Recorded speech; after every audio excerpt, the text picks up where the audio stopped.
Hello guys, do you know one thing that the South Indian language Tulu and the Northeastern language Assamese is having some kind of similarities? There are some few words which looks more similar and has some same meaning also. First one is kukur. Kukur means dog even in Assamese and even in Tulu. Second word is kumura. Kumura means vegetable or ashcot, which means which is similar even in Tulu as well in Assamese.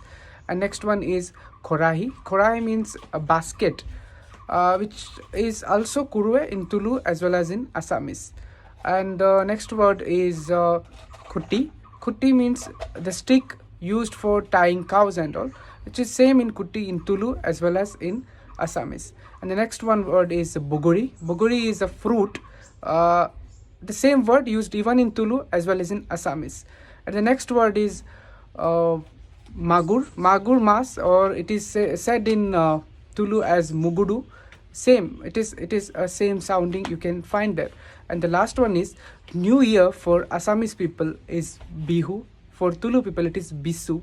And with that I have found some kind of similarities in these two languages. So june অসমৰ পৰা চাই আছে অনুগ্ৰহ কৰি ইডলি পিঠা blogs follow কৰক। তুলু এৰিয়াৰ না তো দিতনা the shining traveller channel follow মাল পলে। Thank you.